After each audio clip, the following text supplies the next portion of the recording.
this is an example of another transformation problem. And the particular kind of transformation is a translation. So we're not going to rotate it, we're not going to reflect it, we're going to just move it or translate it. And remember, for translations, you can either do it in words, which is what this one is. This is just telling us 2 units right and 2 units up. You can use what's called arrow notation. And arrow notation would just simply say x, y, and then what I want it to be is x. In this case, x to the right is plus 2, and y up to is plus 2. So this is saying the same thing in arrow notation. The other thing is what was called displacement notation. And to do that, we just say that whatever x is, we're going to add 2, and whatever y is, we're going to add 2. So all 3 of these things, 2 units right and 2 units up, x, y, arrow, x plus 2, y plus 2, make that easier, plus 2, and the displacement of just 2, 2. All of these are saying the same thing. Now let's see how to actually do this problem. Well, the first thing I have to do is I have to, on my graph, put in what the actual points are. So y is -4, -5. So right here, I'm going to write that as y. I'll do a different color for q. Q is -3, -4. So -3, -4 right here.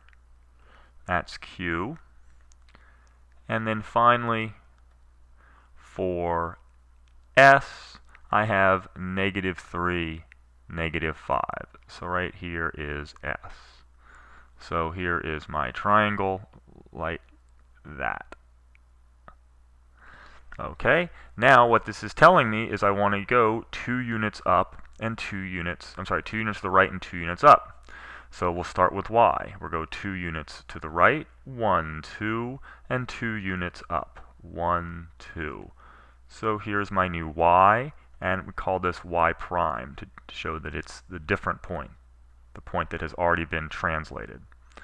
Next we'll do q, 2 units to the right, 1, 2, and 2 units up, 1, 2.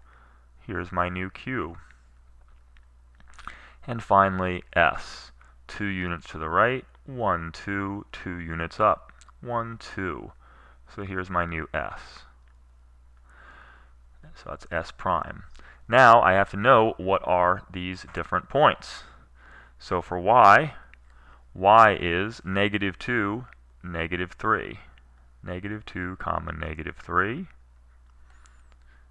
Q is -1, -2. And S is -1, -3. So now I simply have to figure out which of my answers has this as the points that I just wrote. Y is -2, -3. Q is -1, -2, and S is -1, -3, or I should say S prime, Q prime, and Y prime, and the answer is B. So the answer to this question would be B.